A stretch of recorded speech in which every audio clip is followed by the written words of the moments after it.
All right. Welcome, everybody. Thank you so much for joining us. This is the second community call for the Informatics for Community Food Resilience project. I'm going to begin sharing my screen so that you can see some of the materials that I've put together for today's chat. So I think last week, and I'm just trying to get a better sense of, are a lot of folks new on the call? Maybe just a couple of folks chime in and say hello if you're new. I just want to get a sense of if we have new folks.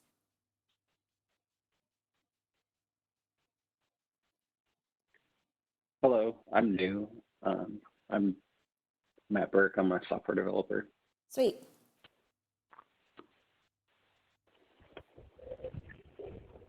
Okay. Hi, I'm new. I'm Liz Maynard.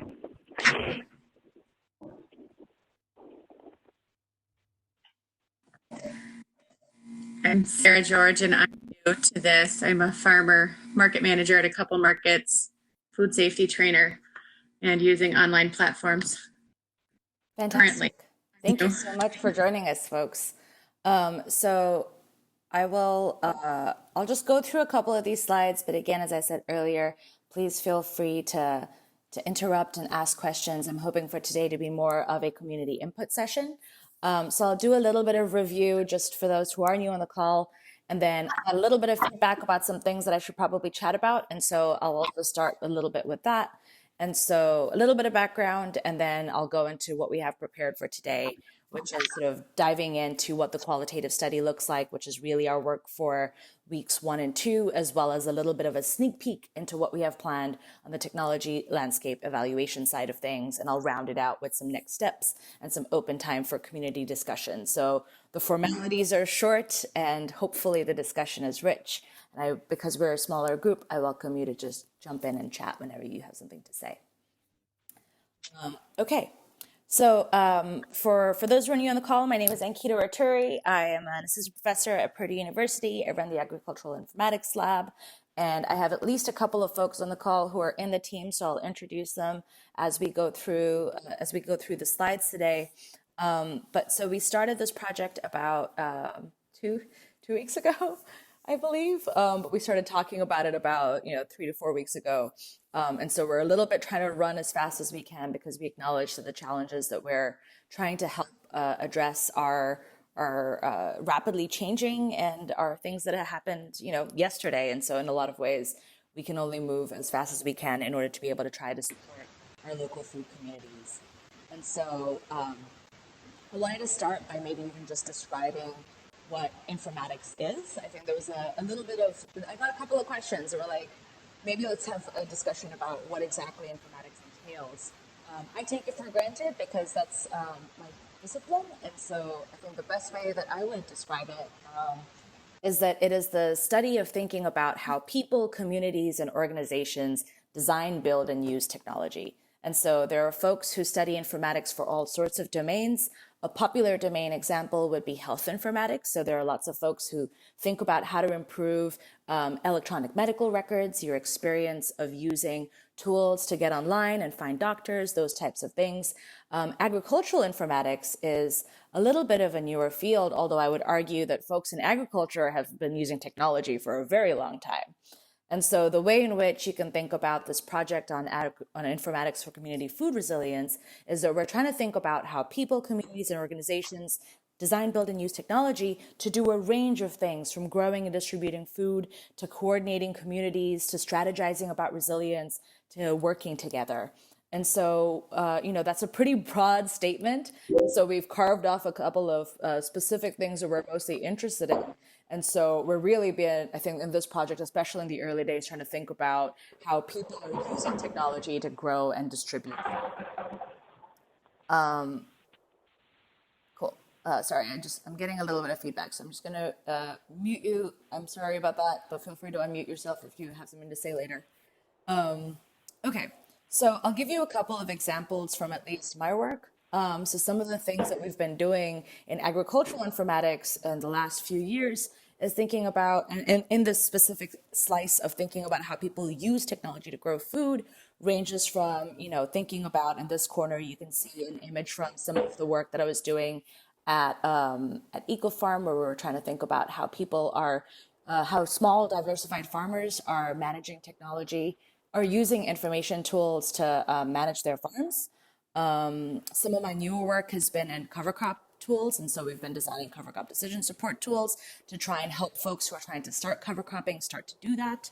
I do a lot of work trying to get a better sense of how spreadsheets and mobile apps and different kinds of technologies come together to help people do a range of agricultural activities. So you can see in this corner over here, that's an example actually of how somebody is using a variety of technologies to be able to track animal weights. And so that was some work that we were doing with a farm in California. And so these are just a couple of different examples that you can think about when trying to visualize what agricultural informatics entails and how we might take an informatics approach to community food resilience. Okay, so that was the broad, and just that was a little bit of background. And so now I'm just going to move into quickly recapping what the overall objectives are. For those of you who have had a chance to look at the website, you'll remember some of these. And so I'm hoping that these are now familiar things to you. So we have 4 objectives. The first one is really trying to make sure that we get an understanding of what the roadblocks are in the community food landscape. And so this will have 3 parts, and that's what we'll focus on today: the qualitative research study, work on trying to think about mapping pathways to food, and then the last one, which is mapping the functional capacity of software. So I won't go into too much more detail because we'll dive into that a little bit later. After that, and so you can think of the immediate outputs of this first piece of work are trying to think about how we can design add-on features to tools or new tools. And I know that some of you at least have already talked to me about some different ideas that we have. And so hopefully in weeks 2 and 3, we can start to have that come back up. And then the second and third pieces of that part will be thinking about designing processes to allow people to use technology to either get farms online or coordinate consumers and farmers. And so we'll move from understanding to trying to think about design, and then finally thinking about how we can actually do some of the work that we've done, that we've talked about in the form of rapid prototyping and community testing of different kinds of processes and technologies. And because in a lot of ways, at least, we see the challenges that the community is facing now as indicators of longer term challenges in community food resilience, I'm hoping that this work is just the beginning of a longer relationship that we can all have together working on community food resilience. Okay, so that was the very quick, here's where what we've done so far, or here's what the plan is. And so now let's spend the rest of the call talking about what we have been working on in the last week and what the plan is for the next 2 weeks. And so from here on out, if you do have any questions, please feel free to just chime in. Okay, so 3 parts like I mentioned, and I just put these images here so that you can remember where that text is inside the concept paper online. And now we're beginning to actually flesh out some of these components. So I'll spend most of my time on the first one and then give you a little bit of a sneak peek of the third one and maybe some invitations on how we can work together on mapping community pathways to food. Okay. So for the qualitative research study, our short-term goal, and when I say short-term goal, I mean within the first couple of weeks, we're hoping to try and be able to get at least a baseline understanding of what the immediate community food system challenges are, and perhaps identify some opportunities to help. The second one is to actually is to develop an understanding that allows us to inform the design of tools and processes. There are many software tools that are already out on the market.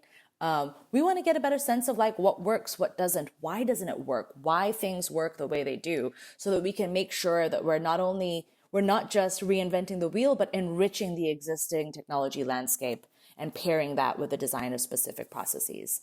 In that sense, we will likely end up finding some gaps, and I know that some of you have mentioned these in the past, and so part of this process, part of the outputs of this qualitative research study will result in us being able to specify technologies that we need to be built, or making recommendations of what is desired and needed for actual community food resilience, right? Some of these challenges are much bigger than technology. They're infrastructural, they're political, they're societal, and in a lot of ways, I'm hoping that some of the outputs of this qualitative research study will just be findings that are making recommendations about what we have witnessed and heard and are seeing within our community food systems in different parts of, for now, the United States.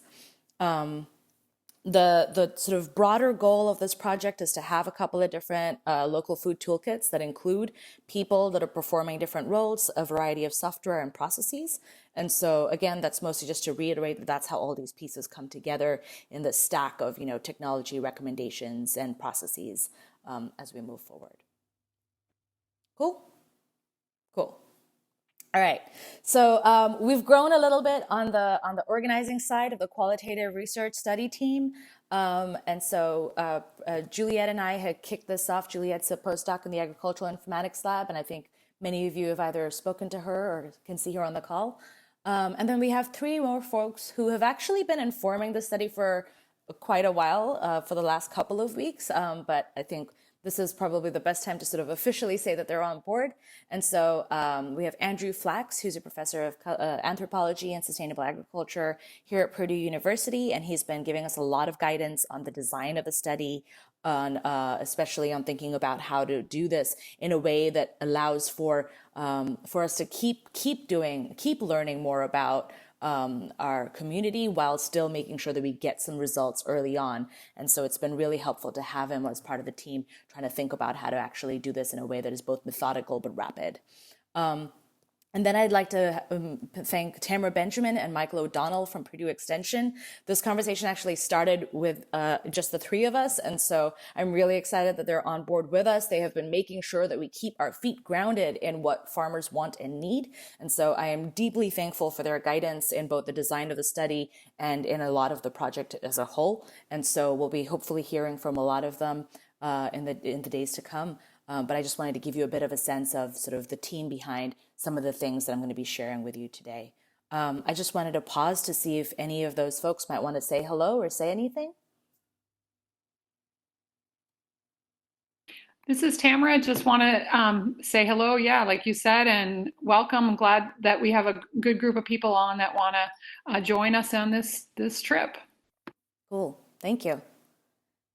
So you'll notice that we are a pretty Midwest heavy team, although Juliet is technically in California. I also want to use this moment as an opportunity to invite you to join us. So if you are a researcher who feels you can inform our qualitative research, who can help with different activities, and I'll talk a little bit about that more, I just want to flag this as, because we're hoping for national coverage, it would be really great if we can have folks representing different hubs in different regions within the United States. And so I'll describe a little bit more about how that might work. So from here, I'll just move a little bit into what the research study actually entails to give those of you who are on the call, farmers, farm supporters, developers, a sense of how you can also start to contribute this, even though you might not necessarily be on the research side of things. And so the general approach that we're trying to take, and part of the reason why we have this community calls, is because we're trying to take a participatory approach to this work, which means that there shouldn't be any boundaries between what we're designing and what you want to do. And so I'm hoping that by providing these venues for you to give input into the study itself, and our inboxes are open as always, you can actually guide and inform and tell us what you think the important things for us to be looking into are. And so I also want to say that as an invitation to everybody else who's not necessarily a researcher, although I think everyone's a researcher at heart, to be able to think about ways in which you might be able to contribute to the work. Okay, so there are going to be 2 pieces to the research study. I'll start with the first one. The first is looking at, we would like to interview farmers. Those of you who are already on the call, thank you so much. I hope you can give us some input into what you think might or might not work for your peers. And so I'll describe a little bit about what that structure looks like. So the USDA's Ag Research Service has divided up the United States into 5 major regions: the Pacific West, the Midwest, Northeast, Southeast, and Plains area, based on what they have found to be sort of common challenges that different kinds of growers face in those regions. We're further splitting up each region into urban, peri-urban, and rural areas, just because our impression is that folks who are, doing urban farming in the Pacific West might have a little bit more in common with those who are doing urban farming in the Northeast than necessarily with those in rural spaces. And so we want to make sure that we're at least making sure that we have appropriate diversity to be able to hear enough about what the different types of challenges are. At the same time, recognizing, that there are some challenges that are common to all farmers. There are some challenges that are very unique farm to farm. And so it's tough to capture both extremes, but we're hoping that we can at least start to be a little bit representative of the range of challenges that y'all are facing within the food system. So we're hoping to speak to folks who are, number one, producing food for human consumption. Number two, you're either getting online, you need to go online, or you have enough product and you can't distribute through traditional channels. So face-to-face, direct-to-consumer, or your usual direct-to-wholesale. So that's sort of where the third piece comes in, is we're looking for farmers who are either currently engaged in some form of direct sales to consumers, or you're intending to pivot because the pandemic has disrupted a lot of the usual supply chain mechanisms that have existed for a while. And then the last piece is that we are hoping to focus on just the United States to begin with, because we acknowledge that there are also a lot of global variations. And so we'll start here at home, and then maybe one day we can start to think about how these lessons can be ported for other places. So our overall goal is 150 farms, not in 1 week. So we're hoping that within that first week, we have enough interviews lined up. So I'm clearing up my schedule so we can do back-to-back interviews if possible. So that way we can have enough to work with so that we can start thinking about the design work. However, the study will be ongoing, and that's why we have a team that's sort of interested in these broader outcomes as well. And so, the first week we'll really just be trying to get as many voices in the room so that we can start to deal with immediate challenges and then continue on to think about longer term resilience issues. And so we're hoping to keep doing these interviews throughout the summer. And I think the only other pieces to note is we are also looking for funding for that. And so we should be able to at least have some more hands on deck for that longer term project. And we are going to be offering at least a small thank you to farmers who are participating in this in the form of a $40 gift card. And so it's mostly just we're trying to get a better sense of, we want to hear what your challenges are. So here's the part where I'm really hoping you'll give me some input on what you think are the important questions in this time of crisis. So I'll describe to you the 4 parts of the interview. In the first part, we're hoping to basically get a sense of what life was like before the crisis, what your goals were, what your challenges were, how you've been doing distribution and logistics, how food has been flowing throughout your systems. Similarly, we also want to start to get a better sense for what your record keeping practices are, how information is flowing through your system. One of the challenges, at least, that we've seen in getting online is that your inventory data is already in different kinds of systems. And so sometimes the heavy lift is in moving from your existing record keeping tools into new spaces. And so that's a little bit of why we want to get a better sense of how are you already engaging in information management in your current setup. The sort of ideal way of then building onto that is not to disrupt your existing record keeping practices, but make sure that these online platforms can build on what you're already using to reduce the disruption. You already have enough to do. It's not something that we necessarily want you to have to spend too much more time on in making that transition. Are there any particular pieces sort of in getting this sort of baseline sense of what's going on in farms that anyone on the call thinks that we should be thinking about?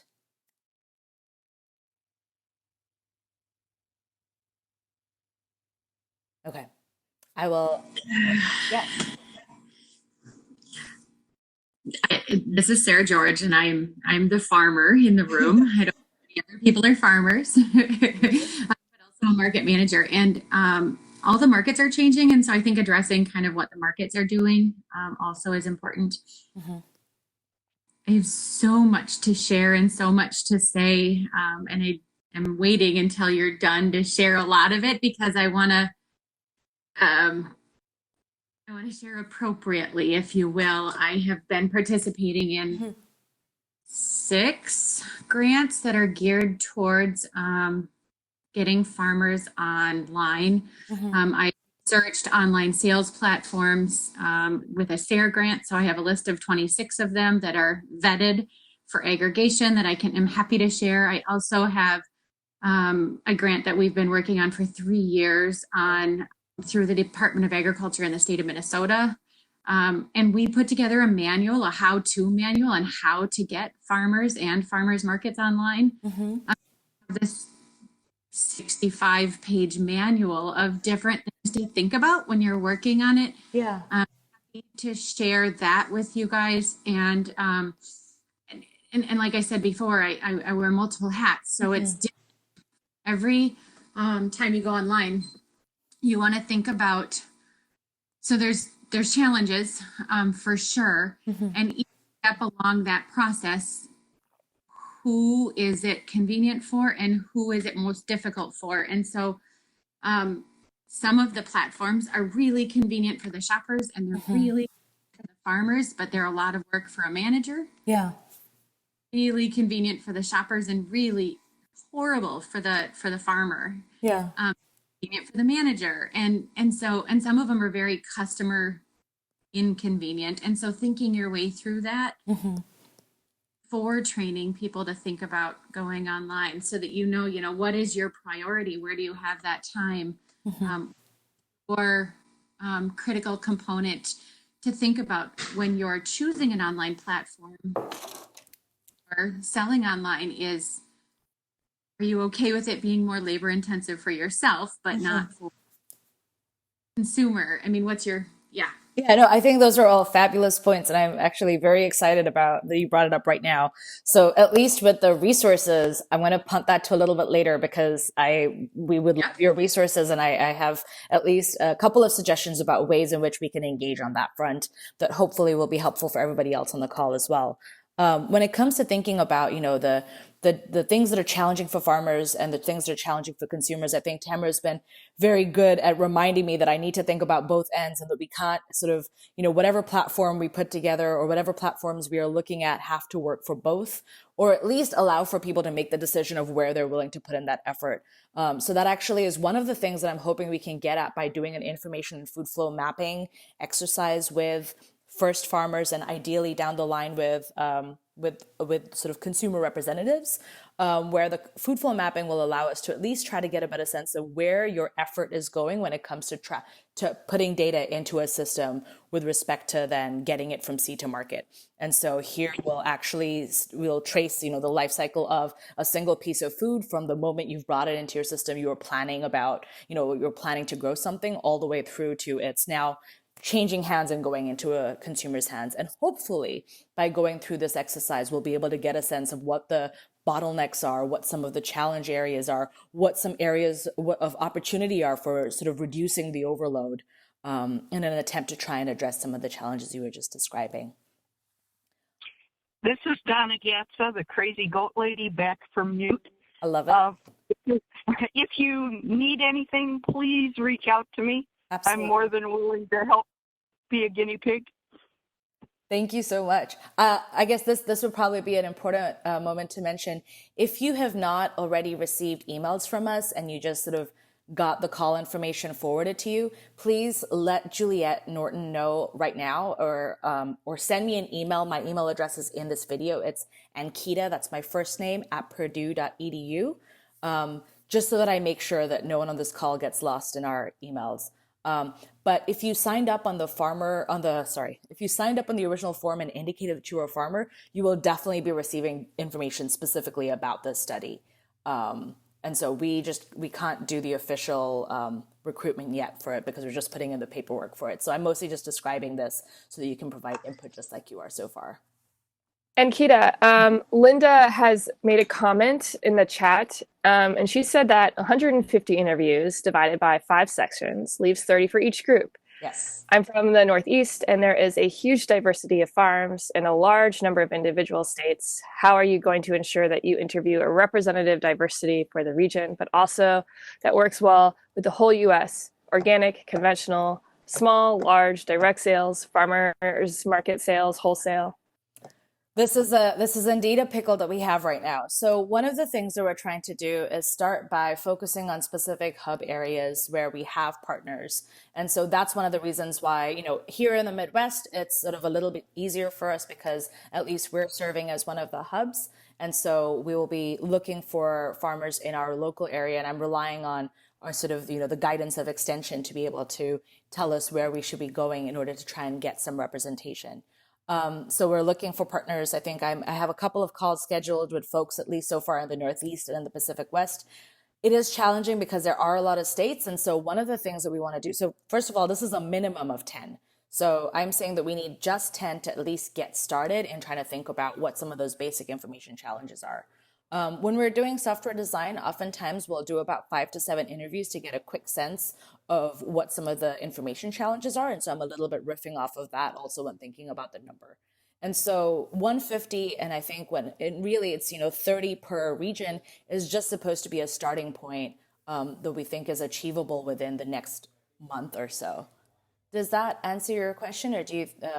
I think one of the things that I would also love, Linda, is if you do have time for a follow-up discussion to maybe dig into how you think we might be able to get some of that representation. I would love to actually dig into that a little bit more, or feel free to speak up right now as well. And then someone named Greg said, "Oh, I can help with that." And Linda says, "Thanks." Perfect. Well, thank you all. So I'm hoping that we can try and get our spread correct and have enough hubs so that way we are getting representation. But I appreciate that that is probably going to be one of our biggest challenges when thinking about how the study is designed. Okay, so I'm going to go back to the interviews a little bit. So after food flow mapping, we'll talk about sort of what the changes are in the crisis. And I think, Sarah, you had mentioned, one of the biggest disruptions right now is markets. And so I'm hoping we'll talk about when thinking about things like changes in distribution. If anyone is curious to actually see the full questions list, maybe just say I am, you're curious in the chat. And if enough people are, I can actually bring up the full questions list, because these are just supposed to be the themes of discussion. Or I'm happy to share that as well after the fact. Okay. So we're talking about impacts, changes, and then resource availability and needs. And so I think, one of the things that has been striking, especially as we've been doing this project, is I've been getting a lot of emails from folks with the different kinds of resources that are available, because there are so many. And so one of the things that we're trying to figure out is what's working and what's not with some of these resources, whether it's community resources, geared toward trying to help consumers find each other and coordinate to get food, or technical resources with, tutorials on how to get online. I think there are a lot of rich materials out there. And so I'd like to learn a bit more about what's working, what's not, and how we can improve on whatever is existing, or build on what's build out what's missing. So from there, we'll really just do a little bit of looking forward, trying to think about, when things change, when the pandemic is over, I'm under the impression that there will be a new normal. So, the world is always changing. And so in a lot of ways, I'm very curious to learn more about, what happens next. If we start to actually have community food systems that are a little bit more resilient, is this something that we can maintain in the long term? And how can we then, this is sort of a little bit moving towards trying to think about strategizing longer term community food resilience. So that's sort of the long maybe of what the interviews will entail. But these are the types of things that we're looking for. And if you have further feedback on this, feel free to chat or say something. And if not, I'll just keep moving to the next part. Okay. So to get the other half of things, not to say that there are only 2 parts to this, we want to also interview a group that we're broadly calling farm supporters. But there are actually a lot of different categories within this. So we have this list of types of roles that folks can be taking. And we acknowledge that folks can also be both a farmer and a farm supporter. And so, there are lots, especially in food systems work, lots of folks are wearing lots of hats. And so we want to make sure that we're not requiring someone to be one or the other, but you can also speak on both topics. So going back to farm supporters, the first two groups are really folks that we're looking for input on your perspectives on sort of the farmer challenges and trying to be able to speak on behalf of groups of farmers. I think one of the things that I've learned by working with Extension is that you're already doing so much work with folks. So instead of me trying to do another 10 interviews, one of the ways in which I can try to learn a little bit more about those regional differences, about the specific challenges of large groups of people, is by talking to folks who are already working with these communities. And so I'm looking to speak with folks who are advocates of farmers and domain experts to try and capture that piece of things. The second group is folks who are looking more toward consumers. And so these are community organizers, food hub coordinators, advocates for community food systems, folks who are involved in buying and distributing food locally, whether it's direct to consumer or, have been previously distributing maybe to a university and are now having to pivot to trying to find new avenues. And so we're hoping that we can start to get at least some sense of what that space looks like. I do not do consumer research, and so that's one of the main reasons why this did not appear. If you know somebody who is interested in that component, I welcome input into this. But that's sort of one of the main reasons that I will flag as not part of this, is just because we're hoping to basically look to folks who might be able to speak on behalf of groups of people. And so this is mostly providing community perspectives. The last two groups are sales representatives and software developers, is where we're really trying to get a better sense on the sort of perspectives on the business of farming, tools that are available, rationale behind why they were designed the way they are. We've seen lists, and I'll show you yet another list of, 30 tools that exist for helping farmers get online. I would love to know what's working, what's not, that usual set of, trying to get a better sense of what the challenges and opportunities are in the space. Similarly, we've heard different stories of, challenges with the seed supply chain, for instance, and how that's now affecting both consumers and farmers. And so it would be interesting for us to be able to get a better perspective on what their changing experiences are, during this pandemic, to be able to understand a little bit more about what the pain points in our local food system are and are going to be in the future.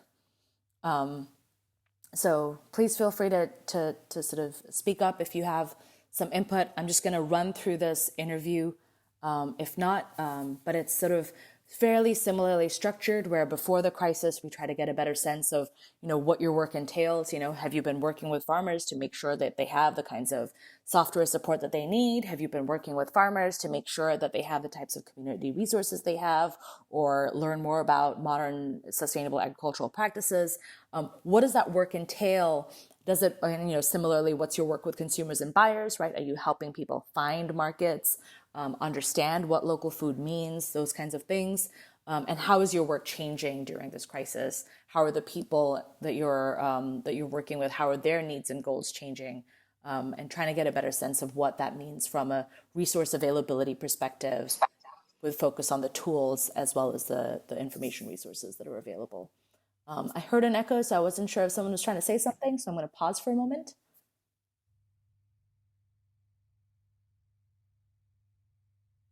Okay. If you are, please feel free to try again.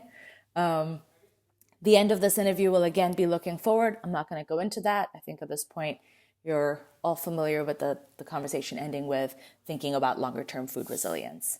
And so between the farmer interviews and the farm supporter interviews, we're hoping to be able to get firsthand accounts of what the challenges are on the ground, as well as perspectives on what sort of these larger challenges are that different types of communities are facing within our local food system. Hello? Yes. Yeah, this is Linda. Hi. Hi. I'm not sure how to process this, but for example, in our local food co-op, I'm a farmer. Mm-hmm. In our local food co-op, I talked to the produce manager, and she's buying, she says her produce sales are up, Mm-hmm. and she's buying the same old things. But me as a smaller one, a smaller producer, I would love to be able to sell through the producer. If the demand is up, Mm-hmm.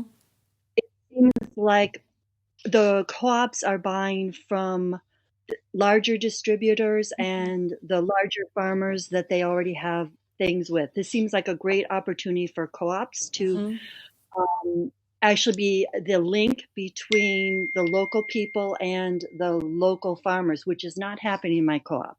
Yeah. But so if you're doing these surveys, you'll hear one thing from the farmer and one thing from the co-op.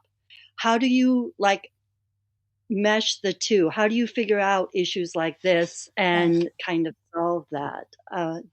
Can you help me process this? I'm not sure how you can, with two separate interviews, you can actually see some of these problems. Yeah.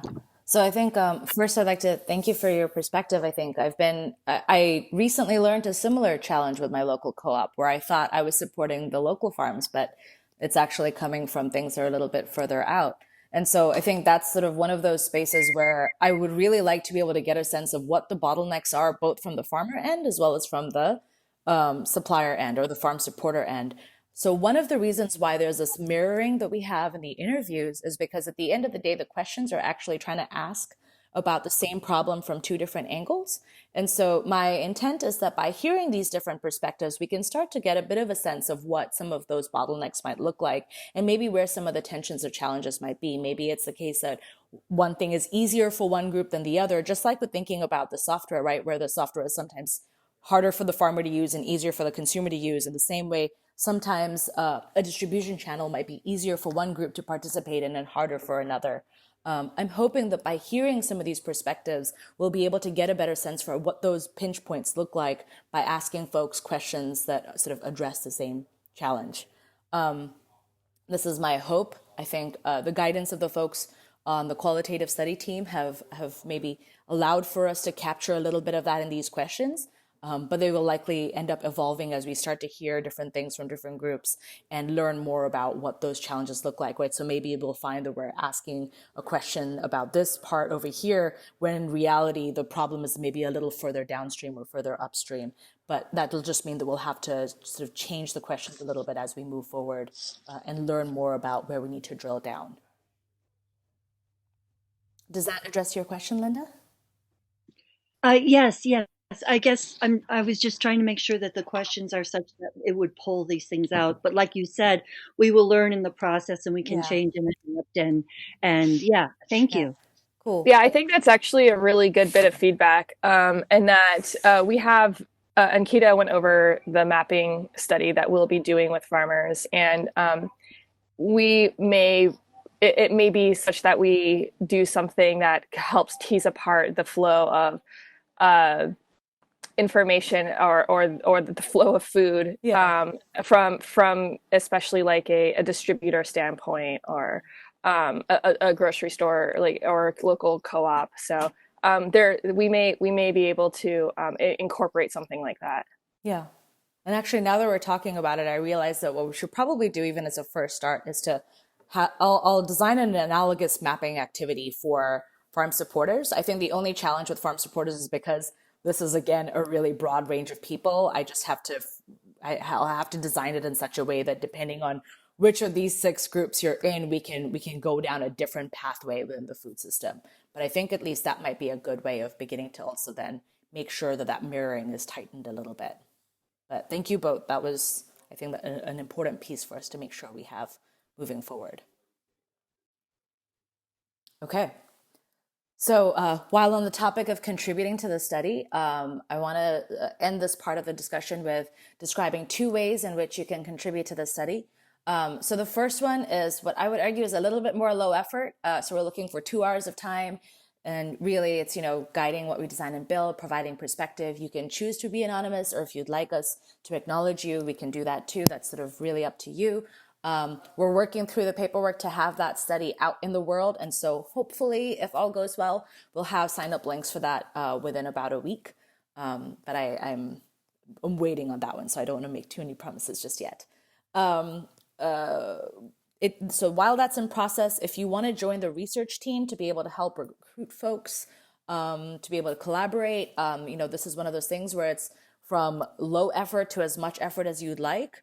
The only caveat there is if you want to be able to help with actually interviewing folks and assisting in data analysis, we will need you to have institutional review board training. And so if you'd like to learn a little bit more about what those might look like, please feel free to reach out. But I imagine those of you who are already involved in research have a sense for what these buckets might be. But if you'd like to get involved on that end, we welcome collaborators to send me and Juliet an email. Our information is over there. And so this should hopefully be going out in the next week, and we're hoping to be able to sort of actually start data collection and interviewing and talking with all of you a little bit more in detail about what we're learning in the weeks to come. Yeah, and I would also like to just reiterate that if you want to make sure that you don't drop off of the list of people who we might, when we send out the interview links, you can go ahead and join the team on our website. Yeah. And that should, I believe, lead you back to that same sign up link that you had originally, or you may have found or you may not have found, but there's a sign up link there. And I posted the link to the website in the chat earlier. Thank you. Yep. Okay, so we have about 15 minutes remaining. So I'm going to do a quick sneak peek of the next bit of work that we have. So we had 3 parts to this first couple of weeks, which means I've split myself in 3 parts this week, I swear. But there are, we are putting a little bit of a break on the community food mapping one, just because we're looking for someone to be able to help take a leadership role in that. And so we've focused a little bit more on the mapping the functional capacity of software. So I know, Sarah, you had mentioned that you have some resources.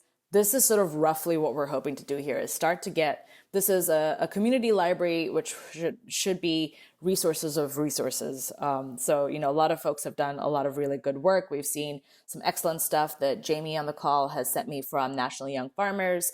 I know that Tamara and Michael have been sending me a lot of rich resources produced by different extension groups throughout the country. We attended an interesting food hub call where folks are talking about information that they have. And so what we're hoping to do is build on all of this existing work, pull it together into a database that allows for us to then, as we're learning about what farmer challenges are, what consumer challenges are, we can start to lay out what the variables of analysis need to be in here. And so I've done a lot of data verification using systems like these with large groups of people. So hopefully it should be straightforward. Hopefully. But so this will at least serve as the database where we're going to ask for folks to either submit information via this web form or join the team and actually work through the process with us.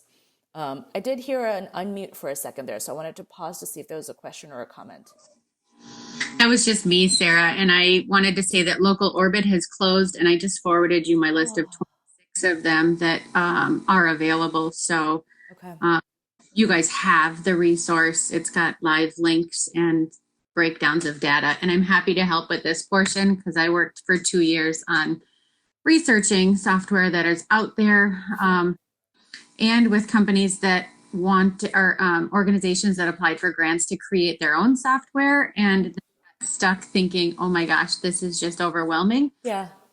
And so wanted to find software that's out there. However, my focus was on aggregation and not individual farm stores. And so I want to be very clear about that. So I just sent you a ton of info that you and Julia both, so that you can look at that. But let me know if that's something that you'd like me to help on. I'm happy to help on this portion because I'm very versed in it. Fantastic. I'm so excited to hear that. So I have some aggregation tools in there, and so I'm really excited to be able to dig into that a little bit deeper with you. So we'll be sure to reach out and bring you on to the organizing for this particular piece. Oh, I forgot what I was going to say after that, but that's okay. So this is at least, I'm very excited about this, Sarah. Okay, let me go back a little bit. So the low effort ways to contribute is going to be, if you just want to like submit a tool that you found online, you can just go to that website. It'll just be another Google form, and you can just enter the name, the link, or upload the actual resource that you found. There are 3 types of resources that we're looking for. So Sarah just shared an example of a resource of resources. And so, there are a lot of those out there. And so we would like to be able to pull those together. I'm hoping that with the guidance of folks like, and I'll introduce Jamie in a moment, with the guidance of folks like Jamie and Sarah and others on the call, we can be able to get a better sense of what's working and what isn't within this landscape. So the 2 main groups of things that we're looking for are information about software being used by farmers or consumers to coordinate food. And I've put in a couple of examples in there, right? So like I just found this one actually on Instagram, which is a website to map small regional grain mills. I thought that was pretty cool. There are tools to shop local. There are tools to set up online storefronts. And so they're just a couple of quick examples of the types of things we're looking for when it comes to software. But we're also looking for, as always, that other side of things as well, right? So what are community efforts to coordinate consumers or farmers? And sometimes these are mediated using technology, and sometimes these are just community processes. So I believe Tamara had sent me the one about the People's Market. And this was an interesting one because it was a local food hub and they were using a piece of technology called Local Line. And so this was a combination of both a community effort and a tool itself. And then I know that there are lots of different groups who are just putting together spreadsheets of, that are helping each other coordinate pickups. One of the reasons why I'm hoping that we can start to learn a little bit more about those is because it tells us what people really want that doesn't already exist in a tool, or what people want that's maybe too hard to find in an existing tool. And so this is, we're hoping to put this together in a community library. So at the end of the creation of this database, we'll make sure that it's available as something that folks can just browse through and be able to sort of get a better sense of what the landscape looks like. And it'll be nice for me to be able to do this in a way that's dynamic so that when we learn things like a specific tool has shut down, we can take it out of the list or at least just mark it as no longer available. So we're hoping for this to be a living community library that we've started a little bit of. Any comments on this portion before I describe who's on the team so far? Okay. I will invite you to speak up as you will. So we are looking for folks who are interested in getting more involved in this. And so nice to know that we've at least grown by one on the call so far.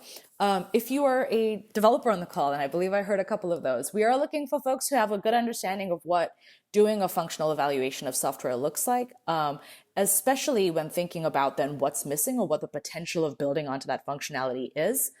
So I'd like to take a moment to introduce Jamie Gehring. Jamie, are you in the call? Yeah, I'm here. Cool. Do you want to say something about yourself? Sure. Yeah, I'm a developer at FarmOS. I do. I focus mostly on front end development, but I also have a background. I'm out of New York City and have a background working in New York City's farmers markets, and have some connections there as well. So I'm interested in. I think I've dragged a few folks in to the call today that are participating. And yeah, that's about all about me. Sweet. Thank you. So I met Jamie through the Gathering for Open Ag Tech, and he's a dear friend now. And so I'm glad to know that he has agreed to at least help with some of the leadership on this part. And so he'll be one of the points of contact for if you want to get involved over here.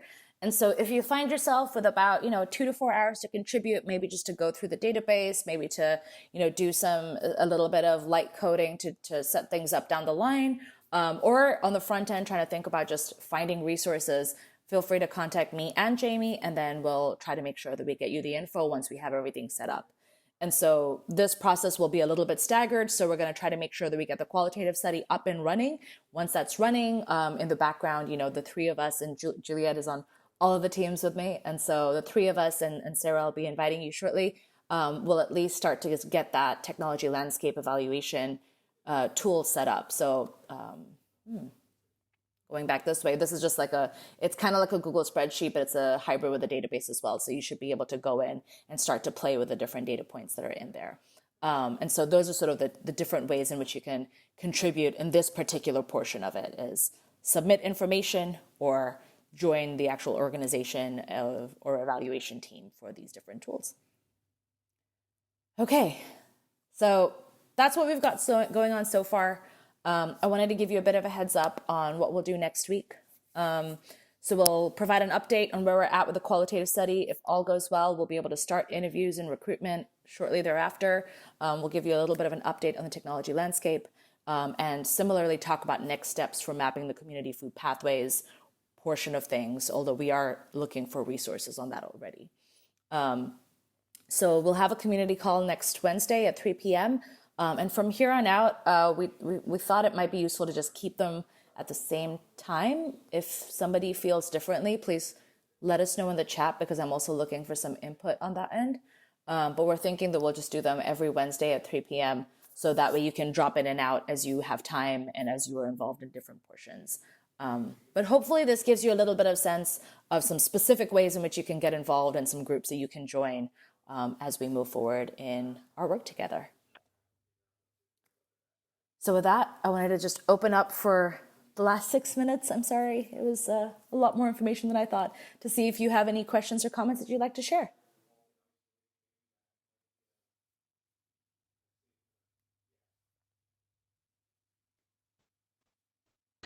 If nobody else has anything, I'm just curious, Sarah, if you're still on the call, where you heard about Local Orbit closing down. Sure. Rob Barrera worked with Local Orbit, or he's the owner of Local Orbit. We were using Local Orbit in 2018 at 9 farmers markets across the state of Minnesota. I was the mentor for 9 farmers markets across the state. I have a Local Orbit account.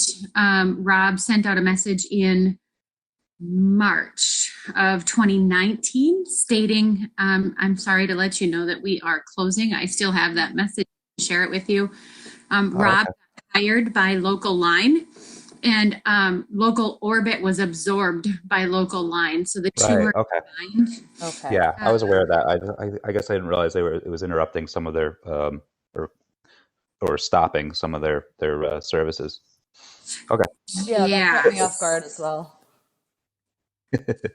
I was a user for at 9 farmers markets for a solid year with Local Orbit, and it took me a week to tell my management team that closing, because I was like, I couldn't sleep at night. I was pacing, like I was the one that did the research and said this is the one we want to use. Yeah. Yeah. And so the rug came up from under me. So we've all been transitioned over to Local Line. The 9 markets we're using, and I'm the state trainer for the state of Minnesota on getting farmers onboarded to Local Line. Okay, cool. It's a process. It's not easy. And there's definitely things to think about when you're doing an online platform. If you want to do it aggregating, or if you want to have individual pickups, or if you want to do it if you want to do it with the farmers market open, there's so many things to think about and consider. So yeah. What the communication to the community looks like, and how that, Well, you bring up an important thing about just like being able to migrate too, with things change on you. And Local Line, so I'm helping Local Line create their hub. They originally focused on just selling to farmers and using farmers as their database. And when we joined, we were the first market to join them. So we became the first hub.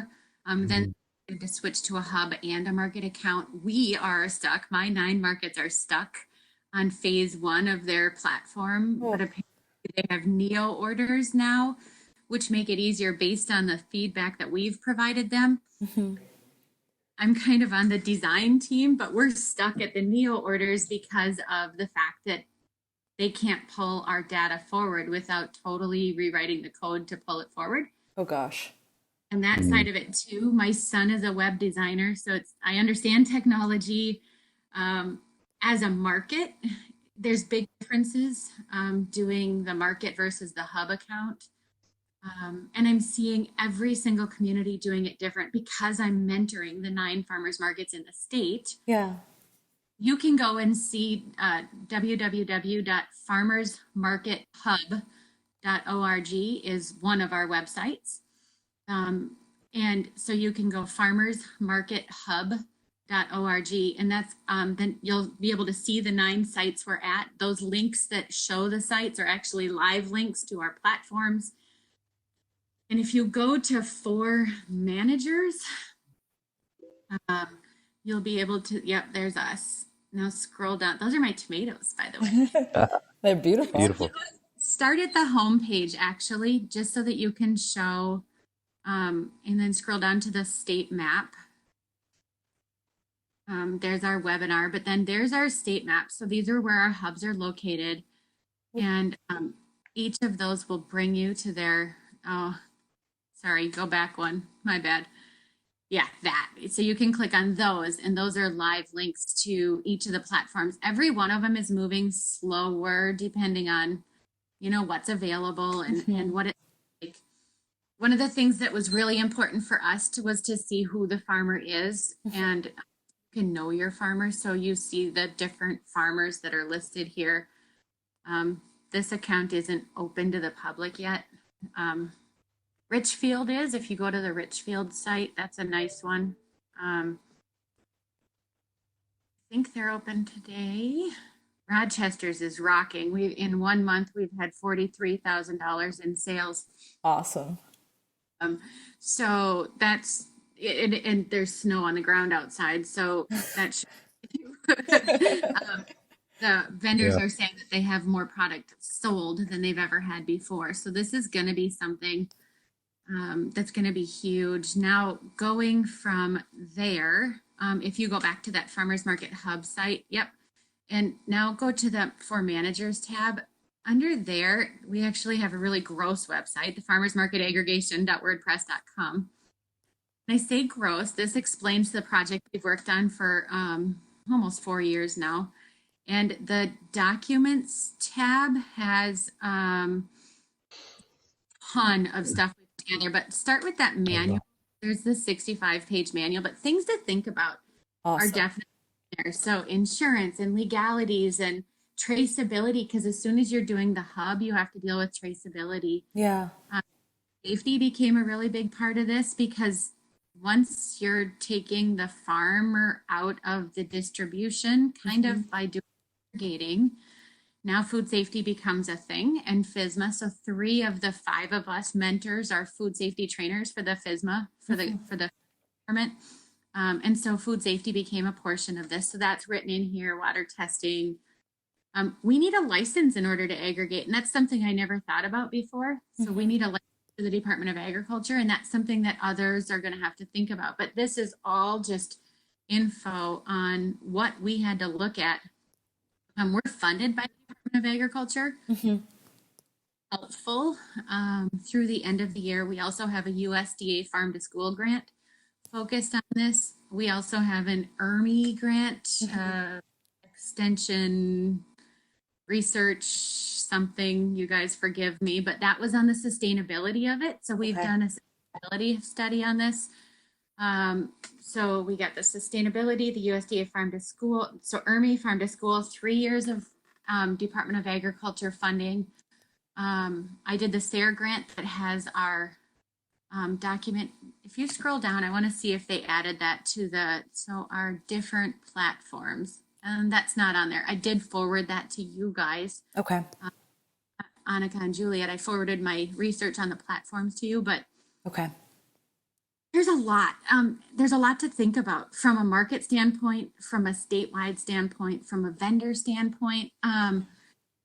And we have a lot of hats. I know that Jan with Renewing the Countryside, the project director, would love to be a part of this. Yeah. What you're working on. She's amazing. Yeah. We CSA boxes, so aggregated CSA boxes as a part of this to help come up with sustainability. There's so many here. I can't even, I don't want to fire at your call. This is delightful. I'm super excited to be able to dig into a lot of these resources. I think the other piece that I want to maybe mention is, part 2 of this project, once we've sort of done a little bit, and this is why we don't want to spend too much time on necessarily the research component of like looking at resources, but just try to do more aggregation work than necessarily starting from scratch, is because I would like for us to be able to then think about, given all of these lessons that people have learned, that and understand about the challenges within these systems, how can we start to think about informing the design of those different toolkits and processes?